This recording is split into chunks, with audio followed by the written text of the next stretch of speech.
Tuna mwinjilisti ambaye atasema na sisi leo. Najua yeye ni chombo, Bwana anasema ndani yake. Nimkaribishe moja kwa moja ili aje kupokea maiki kwa ajili ya Injili. Leo tuna maiki nzuri. Karibu sana.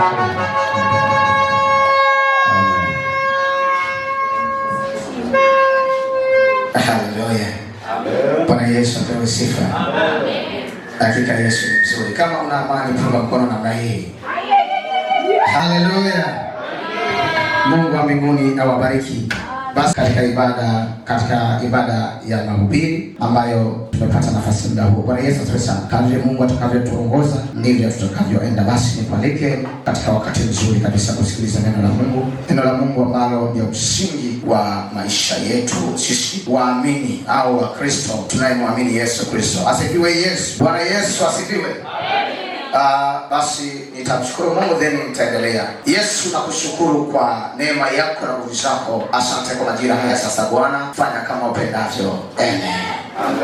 Bwana Yesu asifiwe sana. Nipende kushukuru meza ya mchungaji kwa kunipa nafasi hii, kwa sababu nafasi ambazo ni adimu. Bwana Yesu asifiwe sana. Sisi vijana, kwa hiyo lazima tuweze kumshukuru mchungaji, kwa sababu lengo la mchungaji ni kuona sisi tukisonga mbele. Asifiwe Yesu. Yes, vijana wake tukisonga mbele, tukitoka kiwango hadi kiwango. Asifiwe Yesu. Basi nikualike katika ibada hii. Somo la leo ni somo ambalo tulianza nalo siku ya Ijumaa katika mkesha. Bwana Yesu asifiwe sana. Wale ambao walikuwepo katika mkesha Ijumaa, tulijifunza somo linalosema usiogope. Bwana Yesu asifiwe sana. Tulijifunza somo linalosema usiogope, kwa sababu ukiambiwa kwamba usiogope, anayeambiwa asiogope manake mtu ambaye ana hofu ndani. Bwana Yesu asifiwe sana. Tulijifunza hilo somo. Sasa leo tunaendelea na lile somo. Leo tupo katika kipengele kimoja kinasema hofu ni adui wa haki zako. Asifiwe Yesu. Hofu ni adui wa haki zako. Ndio maana tunakwambia usifanyeje? Usiogope. Asifiwe Yesu. Utakapoogopa maana yake unapoteza haki zako za msingi. Bwana Yesu atusaidie.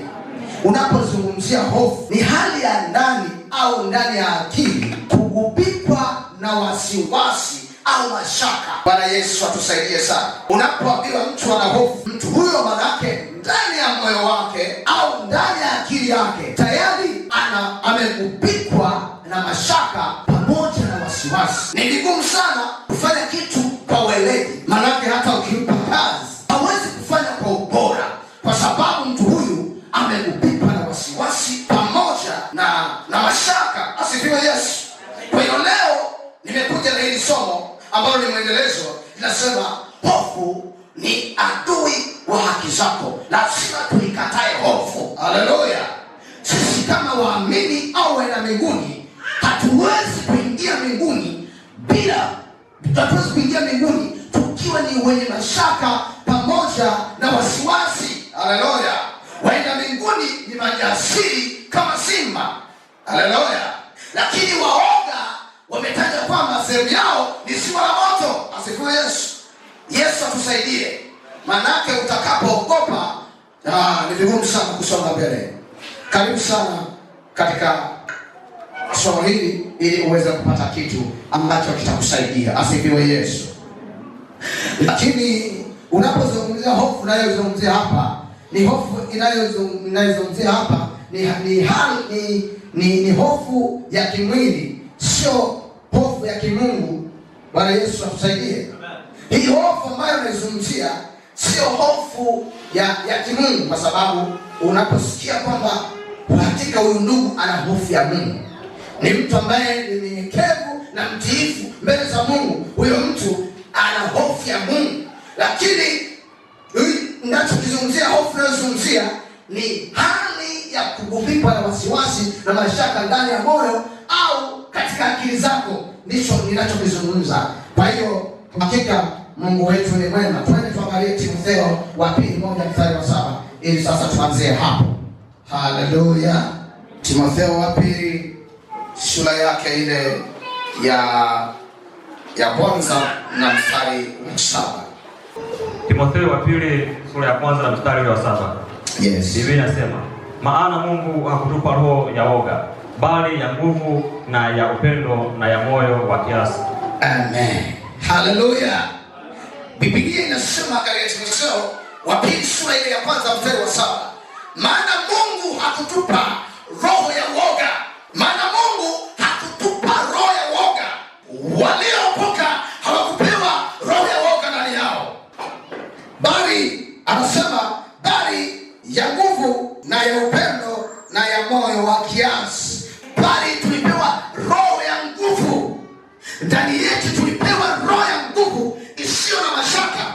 Sio wakati umelala usiku ukisikia panya tu mama mchawi, umeokoka tena, ya mkini una uzao wa 5, unapiga kelele unamwita mama, badala ya kuitia jina la Yesu unamwita mama. Ni kitu ambacho sio sahihi kwa wenda mbinguni. Sisi tumepewa roho ya nguvu, sisi tumepewa roho ya nguvu, hatujapewa roho ya hofu ndani yetu. Ni watu majasiri tunaosonga mbele. Haleluya, Bwana Yesu atusaidie. Lazima tutambue sisi kama kanisa linaloenda mbinguni, lazima tuwe majasiri. Hata kama kuna shida gani, hata kama kuna changamoto gani, lazima tusimame kwenye nafasi zetu, ili Bwana aone hakika hawa ndio niliowapa roho yangu ya nguvu. Haleluya, Bwana Yesu apewe sifa.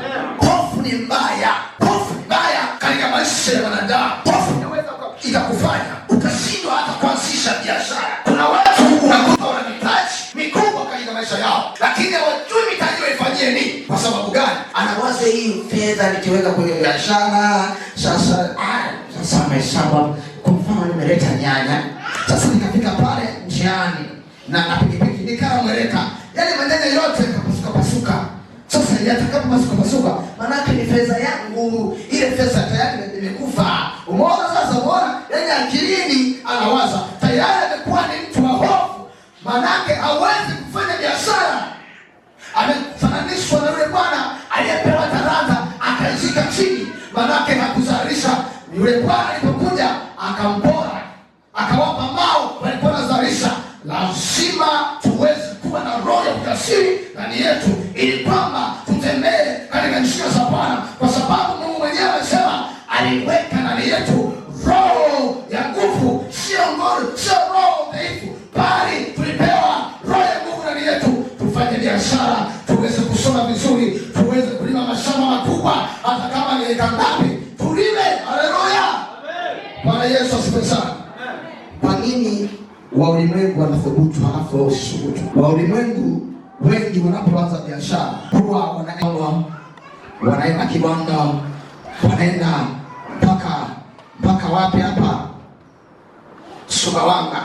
Yesu asaidie, kwamba wanavaa mikoba kiunoni. Hata kama ni mwanaume unakuta amevaa mkoba, yani kuna wengine unakuta amechomekea muda wote, ameficha mzigo. Bwana Yesu asaidie sana, kwa sababu anajua siri yake ya ujasiri ipo kiunoni, ipo kwa mganga. Lakini mimi na wewe, ujasiri wetu upo katika Yesu Kristo. Haleluya, Yesu asifiwe sana. Tuangalie madhara ya hofu. Tuangalie madhara ya hofu kwa Mkristo. Wewe umwenda mbinguni, hautakiwi kuwa na hofu kwenye maisha yako. Amina, amina. Mtu aliyemwamini Yesu hastahili kuwa na hofu. Hata kama umeokoka jana, na kushauri kabisa, huku kwa Yesu hakunaga hofu. Kwa Yesu sisi ni majasiri, tunatizama mbele. Haturudi wapi? Bwana Yesu asifiwe sana.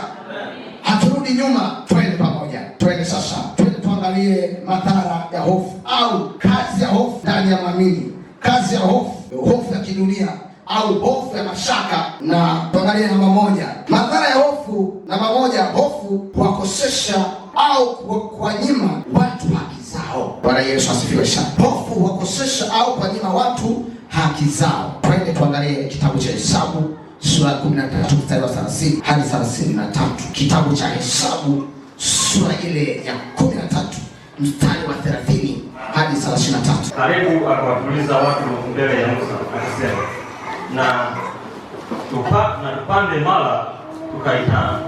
Tarudia. Kalebu akawatuliza watu mbele za Musa akasema, na tupande mara tukaitamalaki, maana twaweza kushinda bila shaka.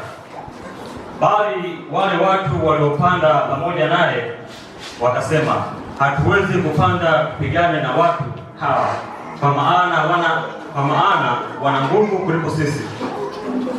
Wakawaletea wana wa Israeli habari mbaya ya ile nchi walioipeleleza, wakasema, ile nchi tuliopita